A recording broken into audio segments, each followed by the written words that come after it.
Hey fellas, this is diorama update number 31, the final update for Operation Ripper. Let's get right into it. So, the past 2 days went out in the garage, haven't spent finishing up the figures for this diorama. And I think they came out pretty well. Some sneak peeks in here. Got a dude smoking cigarettes, got detailed rifles, slings, things of that nature. Now there are a few things I do differently, like this guy's sling. I spent probably 45 minutes trying to get that one to work, and that was the only option I could come up with. But yeah, lots to go over tomorrow. Today is the 21st. It's 10:30 at night right now. I'm making this. I just glued these guys down so they'll be drying overnight. Couldn't help myself, really wanted to make an update video, but yeah, this thing is in place. I added some stuff to the tank. If you've seen the standalone video, I added the barbed wire bundle there and an antenna. And then I also added the plaques, if you want to pause and read these.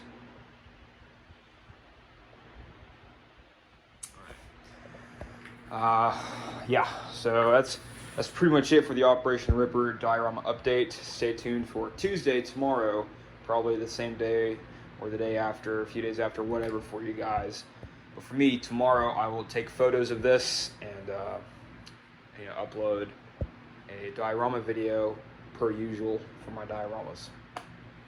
Now, that being said, I wanted to thank all you guys for growing the channel a bit. We are up to 254 subscribers. That's pretty neat.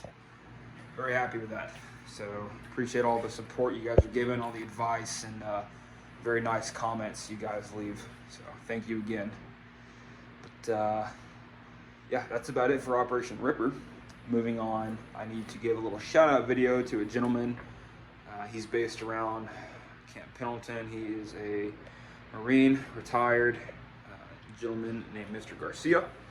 He was very kind enough to gift me and my family with quite a few kits and leftover spare parts and super old like metal figurines and whatnot.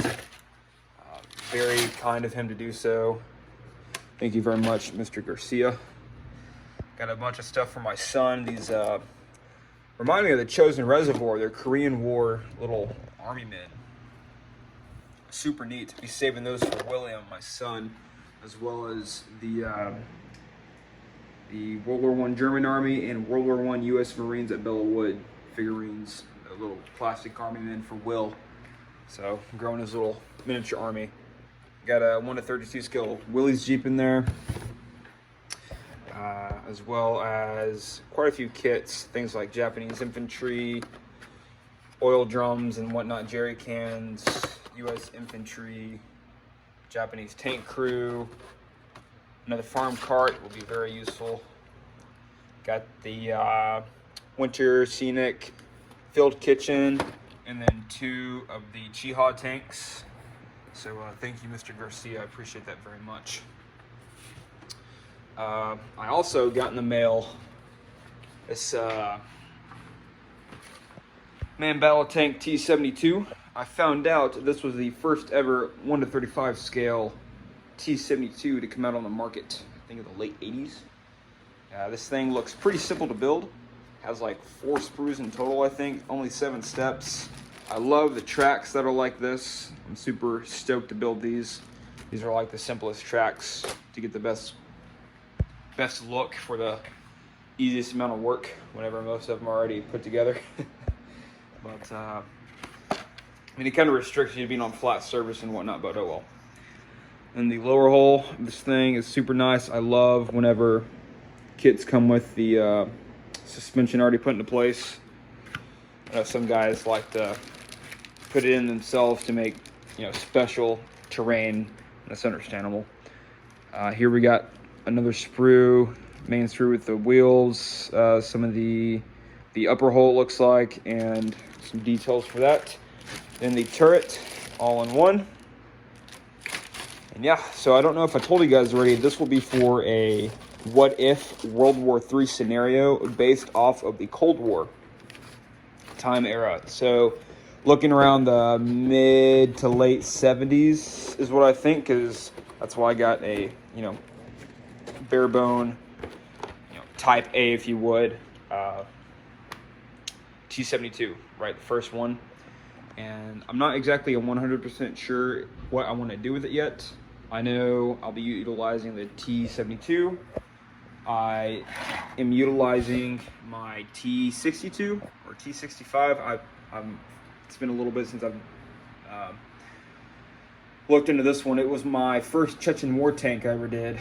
I just respray painted it with a black primer, and I'll redo it as I see fit. I've got a Russian tank crew up here and leftover infantry from the Chechen war diorama, so I'll be able to utilize those as well.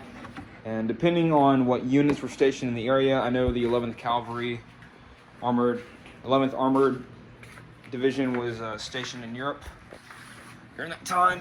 And if I can find out, if you guys know, I would like to use the Walker Bulldog as a destroyed vehicle. I'll redo it as well.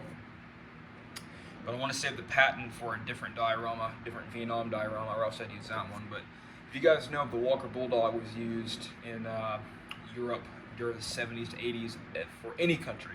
Doesn't matter if it's Czechoslovakia. Oh, Czechoslovakia. I gotta read about history, but like Belgium, France, any country in Europe that utilize the Walker Bulldog. Do let me know down below. I would appreciate it. But I would like to have a destroyed Allied tank with some type of checkpoint or whatever.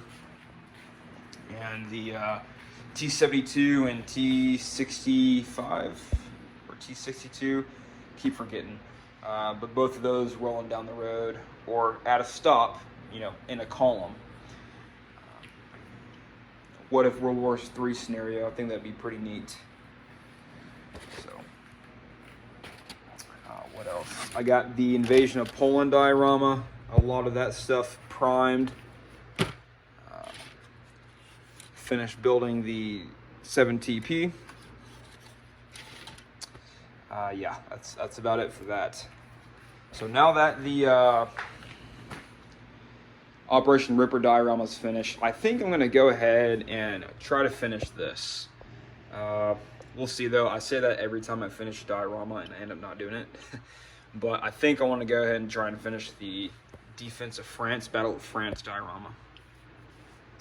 Got to complete the R35, and yeah. I mean, hell, it won't be too difficult. All the tracks are on. Just got to, paint it, weather it up a little bit. But yeah, that's about it for the video. I'm going to go and end it here so it's not too long of an upload. But if you haven't already, do watch out for the standalone video for the EZ8 that's already on the channel, and then the final reveal for the Operation Ripper diorama. Hope you guys enjoyed. I will catch y'all later.